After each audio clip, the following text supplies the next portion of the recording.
अस्सलामुअलैकुम, मेरा नाम सैयद मोहम्मद चैनल पर बहुत बहुत खुश आमदीद स्वागत है। जो नए वो चैनल को ज़रूर सब्सक्राइब कर ले, वीडियो को लाइक एंड शेयर ज़रूर करें। बिहार मदरसा में शिक्षकों की बहाली होगी बीपीएससी के ज़रिए, खुद शिक्षा मंत्री साहब ने बताया। क्या है अपडेट, मैं आपको इस वीडियो में आज पूरी की पूरी जानकारी दूंगा, तो वीडियो को आपको लास्ट तक देखना है। अगर अभी तक आपने इस चैनल को सब्सक्राइब नहीं किया तो चैनल को ज़रूर सब्सक्राइब कर ले, बेल आइकन को ज़रूर प्रेस करें, क्योंकि आपको पता है कि पिछले एक महीने से लगातार न्यूज़ चलाई जा रही है जब से इम्तियाज़ अहमद करीमी साहब ने कहा है कि बिहार मदरसे में बहाली बीपीएससी के जरिए से होनी चाहिए। तब से अलग अलग न्यूज़ निकल कर आ रही। आखिरकार शिक्षा मंत्री ने खुद बता दिया है कि जो बहाली बिहार मदरसा बोर्ड में होनी चाहिए वो बीपीएससी के जरिए होगी। क्या है अपडेट, मैं आपको इस वीडियो में आज पूरी जानकारी दूंगा। यहाँ पे आप देख सकते हैं कि संस्कृत स्कूल मदरसों में अब विज्ञान और व्यावसायिक कोर्स की होगी पढ़ाई। यानी कि आपको पता है कि 2 दिन पहले मैंने एक वीडियो भी अपलोड किया था, उसमें शिक्षा मंत्री ने खुद बताया है कि बिहार मदरसा और संस्कृत में अब विज्ञान और अलग सब्जेक्ट की भी पढ़ाई होगी। यानी कि उर्दू, अरबी और फारसी के साथ साथ अलग सब्जेक्ट की पढ़ाई भी होगी। यहाँ पे आप देख सकते हैं कि प्रदेश के शिक्षा मंत्री विजय चौधरी ने कहा कि राज्य के संस्कृत स्कूलों एवं मदरसों में विज्ञान, वाणिज्य, मानविकी और अन्य दूसरे व्यावसायिक कोर्स की पढ़ाई कराई जाएगी, ताकि इनके विद्यार्थी बदले हुए हालातों में अन्य शिक्षण संस्थानों के विद्यार्थियों के साथ प्रस्ताव कर सके। यानी कि विजय चौधरी साहब का कहना है कि अब मदरसे में जो पढ़ाई होगी अदर सब्जेक्ट भी होगी, जैसे विज्ञान की पढ़ाई होगी। आपको पता है कि मदरसे में हिंदी, उर्दू, इंग्लिश, मैथ्स पढ़ाई हुआ करती थी, बट जो है कि अब जो है मल्टीपल सब्जेक्ट को भी ऐड कर दिया गया। यानी कि अलग अलग जिस तरीके से स्कूलों में पढ़ाई होती है उसी तरीके से अब मदरसे में भी पढ़ाई होगी, क्योंकि अब जो संशोधन कर दिया गया। उसके बाद बताया गया, उन्होंने साफ किया कि संस्कृत एवं मदरसा बोर्ड की बेसिक पढ़ाई पर कोई असर नहीं पड़ेगा, वो पहले की तरह होती रहेगी। शिक्षा मंत्री विजय कुमार चौधरी ने ये बताया। बिहार संस्कृत बोर्ड संशोधन विधेयक 2024 और बिहार राज्य मदरसा शिक्षा बोर्ड संशोधन विधेयकों को पारित होने के दौरान कही। उन्होंने इन दोनों बोर्ड के संदर्भ में कहा कि इनकी किए जाने की अवस्था में 6 माह के अंदर नया बोर्ड गठित किया जाएगा।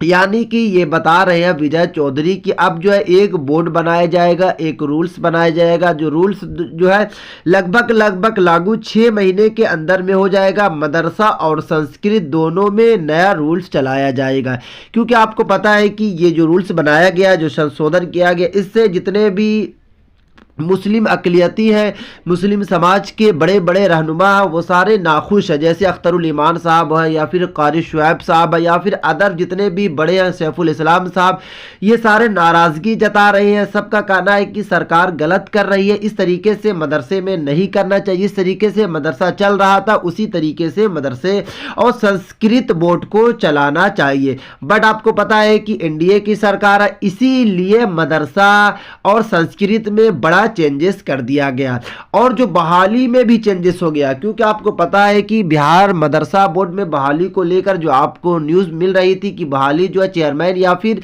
बिहार सरकार ही बहाल करेगी, बट शिक्षा मंत्री का कहना है कि नहीं, अब बहाली जो होगी वो बहाली होगी बीपीएससी के जरिए। यहां पे आगे आप देख सकते हैं, मंत्री विजय चौधरी ने बिहार तकनीकी सेवा आयोग संशोधन विधेयक के पारित किए जाने के दौरान बताया कि बिहार चिकित्सा शिक्षा सेवा की नियुक्ति अब बिहार लोक सेवा आयोग करेगा। यानी कि यहाँ पे बताया ये जा रहा है कि बिहार मदरसा में जो बहाली होगी चिकित्सा शिक्षा की, वो बहाली पहले की तरह बहाली नहीं होगी, वो बहाली बीपीएससी के जरिए होगी। यानी कि बीपीएससी का एग्जाम लिया जाएगा। जो आपको पता है कि जैसे स्कूल में टीचर्स बनने के लिए आपको बीपीएससी का एग्जाम देना पड़ेगा, वैसे ही आपको मदरसा में टीचर्स बनने के लिए आपको बीपीएससी का एग्जाम देना पड़ेगा।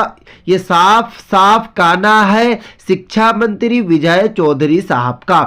आगे बात उन्होंने कहा कि बिहार राज्य महिला आयोग संशोधन विधायक के संदर्भ में कहा कि इसके मामले में 5 लोगों की एक समिति बनाई जाएगी।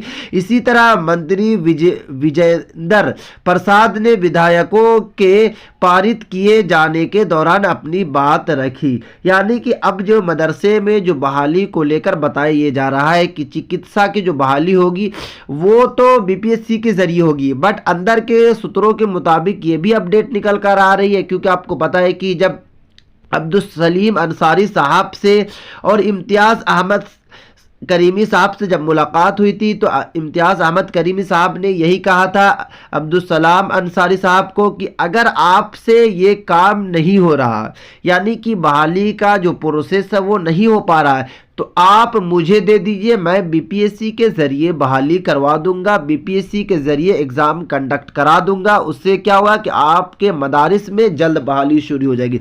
उसके बाद से आपको पता है कि अलग अलग न्यूज निकल कर आ रही है और आखिरकार देख रहे हैं शिक्षा मंत्री का भी यही कहना है कि जो चिकित्सा की जो बहाली होगी वो बीपीएससी के जरिए होगी। यानी कि शायद जो बिहार में बहाली आने वाली है, जो बड़ी पैमाने पर बहाली आने वाली है, लगभग आपको पता है कि बहाली के लिए जो पोर्टल बनाया जा रहा है वो 5459 पदों के लिए बहाली की जाएगी। यानी कि लगभग आप कह सकते हैं कि 6000 पदों पर बहाली होगी बिहार मदरसा बोर्ड में। तो शायद बीपीएससी भी ये एग्जाम जो है कंडक्ट करा सकती है, ये भी हो सकता है, क्योंकि आपको पता है कि सरकार का पहले ही कहना है कि अब जितने भी शिक्षक पढ़ाएंगे वो हायर एजुकेटेड होंगे, नॉर्मल वाले नहीं पढ़ा पाएंगे। क्योंकि आपको पता है कि पहले स्कूल में जो बहाली हुआ करती थी only B.Ed and CTET, but Bihar सरकार ने क्या कर दिया कि आपको सीटेड क्वालिफाइड होने के साथ साथ आपको बीपीएससी में भी बैठना पड़ेगा। अब जैसे आप एक मिसाल के जरिए आप समझ सकते हैं कि सक्षमता परीक्षा कौन एग्जाम दे रहे हैं? जो 2005, 6, 7 में टीचर्स बने थे, जिनकी जो qualification only matric and inter यानी कि मौलवी और फुकारिया थी, वो सारे शिक्षक भी सक्षमता परीक्षा दे रहे हैं। तो आपको भी परीक्षा देना पड़ेगा, क्योंकि बिहार सरकार पहले की तरीके से बहाली मदरसे में नहीं करने वाली है। ये हरगिज ऐसा नहीं होने वाला, कुछ ना कुछ जरूर रूल्स निकाला जाएगा। क्योंकि आपको पता है कि बहाली का जो प्रोसेस है लगभग 80% काम कंप्लीट हो चुका है। तो बहाली का जो प्रोसेस है वो शुरू कर दिया जाएगा, खुद शिक्षा मंत्री ने बताया। और आपको पता है कि 4 दिन पहले जो न्यूज आई थी चेयरमैन सलीम परवेज साहब की तरफ से, उन्होंने मीडिया कर्मी से बात करते हुए उन्होंने साफ साफ कहा कि मदरसे का में जो बहाली का जो प्रोसेस है वो लगभग 1 हफ्ता या फिर 15 दिनों के अंदर में कुछ न कुछ आपको न्यूज़ ज़रूर मिल जाएगी। क्योंकि पूरे बिहार के मदारिस से इंक्वायरी ले ली गई है कि आपके मदारिस में कितने पद खाली है, आपके मदारिस में कितने पद अभी भी खाली है। तो आपको पता है कि जो टोटल निकाला गया है इंक्वायरी वो 5459 निकाली गई है कि पूरे बिहार के मदारिस में 5459 पद अभी भी खाली है। तो बहाली का जो प्रोसेस आप समझ सकते हैं कि लगभग मार्च अप्रैल के मंथ से बहाली का प्रोसेस है वो शुरू होने वाला है। जैसे कोई भी और अपडेट निकल कर आएगी मैं आपके पास सबसे पहले वीडियो बनाकर पहुंचाने की कोशिश करूंगा। जब तक के लिए आप इस चैनल को जरूर सब्सक्राइब कर ले, बेल आइकन को जरूर प्रेस करें और इस वीडियो को आप दोस्तों तक जरूर शेयर